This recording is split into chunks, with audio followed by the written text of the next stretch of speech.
17 दिन, जी हाँ दोस्तों, रील बनाने में 17 दिन। ये जो रील की बीमारी है, आप जानते हैं, ये हम सबको ग्रसित कर चुकी है। हमें पता भी नहीं चलता, दिन भर में 2-3 घंटे हम रील देखने में कब बिता देते हैं। रील बनाने वाले भी दुनिया के किसी भी कोने में, पर्वत की चोटी में, सड़क के किनारे या सड़क के बीच में खड़े होकर रील बनाना शुरू कर देते हैं। लेकिन ये तब तक था जब तक इस पर मजाक होता था। लेकिन जब पॉलिटिशियंस, जब राज्य के मुख्यमंत्री लेवल के नेता रील बनाने के लिए 17 दिनों का इंतजार करें, तो फिर आप इसे वाकई संवेदना कहेंगे या फिर ड्रामेबाजी कहेंगे।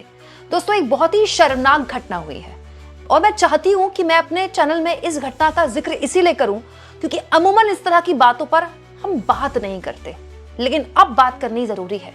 हमारे देश के नॉर्थ ईस्ट के लोग, 7 सिस्टर्स जिनको हम बोलते हैं, मुझे लगता है इस देश के सबसे सुंदर, सबसे खूबसूरत लोगों में से एक है, सबसे शांत लोगों में से एक है। लेकिन सच्चाई यह है कि जब वो नॉर्थ ईस्ट के लोग अपने अपने राज्यों से निकलकर, अरुणाचल प्रदेश से, मणिपुर से, मिजोरम से, मेघालय से, त्रिपुरा से, नागालैंड से, वो निकलकर दिल्ली, मुंबई, बैंगलोर या देहरादून या किसी दूसरे राज्य में जाते हैं, सो कॉल्ड हिंदी भाषी राज्यों में जाते हैं, तो उनको एक अलग तरह के नस्लीय भेदभाव का सामना करना पड़ता है। उनको मोमो कहा जाता है, चिंकी कहा जाता है, चीनी कहा जाता है। अब तक तो ये बात सिर्फ अपमान की थी दोस्तों, लेकिन इस बार तो एक बच्चे की, एक स्टूडेंट की इस नस्लीय भेदभाव, इस नस्लीय टिप्पणी की वजह से जान ले ली गई और ये सब कुछ डबल इंजन में हुआ है। लेकिन जवाब में मुख्यमंत्री साहब पता है क्या करते हैं? रील बनाते हैं। पूरी खबर आपको आसान भाषा में बताती हूँ दोस्तों। ये मामला एंजल चकमा का है। त्रिपुरा के 24 साल के एंजल चकमा को कथित तौर पर नस्लीय टिप्पणी का सामना करना पड़ा। देहरादून में वो अपने दोस्तों के साथ थे, अचानक वहां पर कुछ लोग आए, उनको चीनी कहा गया क्योंकि उनकी आंखें छोटी है। राइट, नॉर्थ ईस्ट के लोग के लुक्स उत्तर भारत के लुक्स के लोगों के लुक से अलग होते हैं। और न केवल उन पर भाषा के जरिए नस्लीय हमला किया गया, बल्कि बाद में उन पर चाकू से हमला किया गया। और 17 दिन पुरानी ये घटना है। 17 दिन तक ये 24 साल का देश का बेटा जिंदगी और मौत के बीच लड़ाई लड़ता रहा और आखिरकार इसकी मौत हो गई। दोस्तों, सबसे ज्यादा दुखद बात जानते हैं इस पूरे चैप्टर में क्या है? एंजल चकमा 24 साल के इस देश के बेटे का, जिसका मैं यहाँ जिक्र कर रही हूँ, उनके पिता बीएसएफ में पोस्टेड है। जी हाँ, इनके पिता का नाम है तरुण चकमा, बीएसएफ के जवान है ये। मतलब सोचिए, जिनके पिता इस देश की सेवा के लिए वर्दी पहनते हैं, इस देश की सेवा करते हैं, बीएसएफ के जरिए हमारे बॉर्डर सुरक्षित करते हैं, उनके बेटे को देश के देहरादून जैसे इलाके में, जहां पर दुनिया भर के लोग आते हैं, क्योंकि देहरादून के बाद मसूरी पड़ता है, टूरिस्ट स्पॉट है, वहां पर नस्लीय टिप्पणी का सामना करना पड़ता है। न केवल सामना करना पड़ता है, बल्कि उनके साथ मारपीट होती है इस लेवल पर कि उनकी जान चली जाती है। एक जवान के बेटे के साथ ये सब कुछ हो रहा है। और दोस्तों, ये सब कुछ 17 दिन पहले हुआ, लेकिन अब जब इस बच्चे की मौत हो गई और दर्दनाक मौत हो गई और सोशल मीडिया में नॉर्थ ईस्ट के लोगों की तरफ से जबरदस्त तरीके से प्रतिक्रिया जाहिर की गई, अखबारों में खबरें छपी, तो उत्तराखंड के मुख्यमंत्री पुष्कर सिंह धामी को याद आया, अरे परिवार वालों से भी बात करनी है। तो पुष्कर सिंह धामी एक वीडियो बनवाते हैं, या फिर ये कह रहे रील बनवाते हैं। आपको तो पता है आजकल छपास की बीमारी कितनी ज्यादा ग्रसित हो चुकी है नेताओं के अंदर भी। अच्छा, वीडियो बनाते वक्त भी पुष्कर सिंह धामी इस बात का पूरा ख्याल रखते हैं कि कैमरा उन पर फोकस रहे और वो स्पीकर फोन ऑन करके बात कर रहे हैं। किनसे? दोस्तों, उत्तराखंड के मुख्यमंत्री, क्योंकि देहरादून में ये सब कुछ हुआ, तो उत्तराखंड के मुख्यमंत्री एंजल चकमा के पिता तरुण चकमा से बात कर रहे हैं स्पीकर फोन ऑन करके। बल्कि बात नहीं कर रहे, मैं तो कह रही हूँ बात बोल रहे हैं, क्योंकि उनको तो बोलने का मौका मिल ही नहीं रहा है। बस मुख्यमंत्री साहब ही बोले जा रहे हैं और बता रहे हैं कि उनको तो बड़ा दुख हुआ है।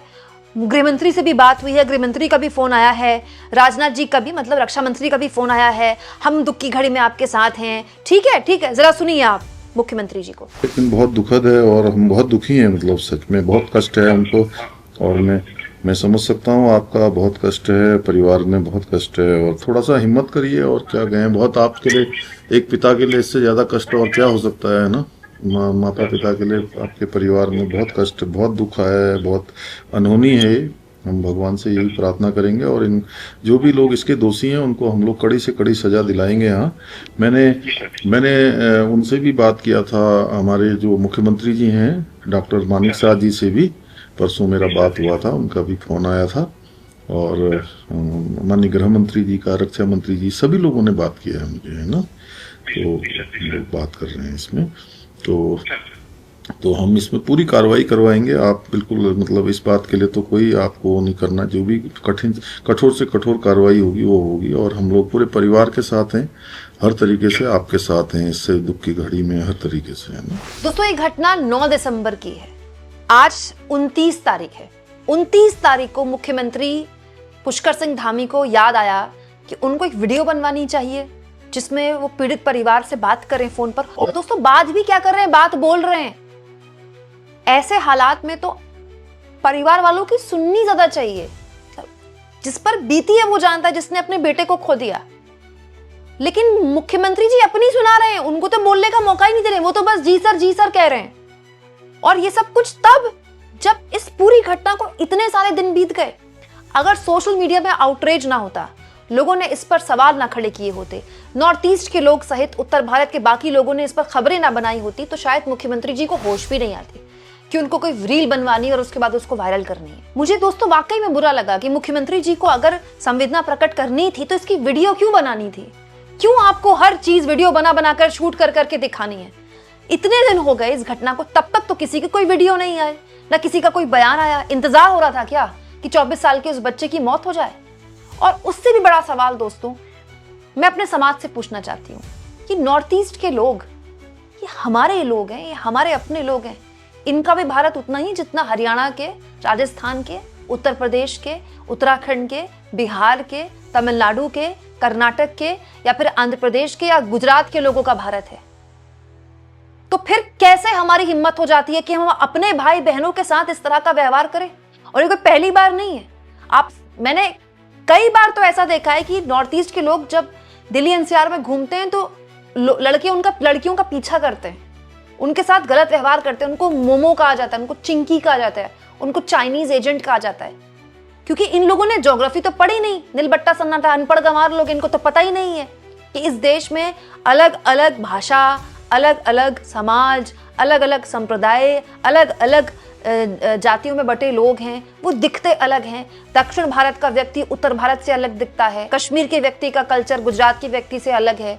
नॉर्थ ईस्ट का जो व्यक्ति है उसके हाव भाव में, उसके खान पान में, या वो जैसा दिखता है उसके अपीयरेंस में फर्क हो सकता है। लेकिन हम सबको ये भारत का झंडा, ये तिरंगा एक बनाता है ना। और दोस्तों आज ये घटना हुई है, इसीलिए हम इस पर बात कर रहे हैं। लेकिन इन चीजों पर हमें बात करनी चाहिए। हमारे नॉर्थ ईस्ट के भाई बहन, हमको उनको सुरक्षा देने की जरूरत अगर पड़ रही है ना, उनकी सुरक्षा के लिए खड़ा होना पड़ रहा है ना, तो यह हमारे लिए शर्म की बात है। क्या यूपी के किसी आदमी को सुरक्षा की जरूरत पड़ेगी? बिहार के किसी आदमी को सुरक्षा की जरूरत पड़ेगी? नहीं ना। लेकिन नॉर्थ ईस्ट के आदमी को सुरक्षा की जरूरत क्यों पड़ रही है? वो भी अपने देश में, अपने लोगों से। और उससे भी दुखद पाठ किया, उस परिवार के बेटे को यह झेलना पड़ा जिसके पिता बीएसएफ के जवान हैं, जो वर्दी पहनते हैं, जिनसे बड़ा देशभक्त कोई नहीं है। इसीलिए दोस्तों इस तरह की खबरों में न केवल सरकार संवेदनशील होनी जरूरी है, बल्कि मैं चाहती हूँ समाज भी समझे कि ये जो हम किसी को बस बोल देते हैं चिंकी, मोमो, चीनी एजेंट, किसी के दिल पर जाकर कैसे लगती होगी। ये बिल्कुल वैसा ही है जैसे किसी भारतीय के साथ अमेरिका में कोई नस्ल भेद हो, कोई नस्लीय टिप्पणी हो, तब तो हमको बहुत बुरा लगता है ना। और जो हम अपनों के साथ करते हैं, एक दूसरे के साथ करते हैं, वो आपको क्या लगता है दोस्तों? कमेंट बॉक्स में जरूर लिखें।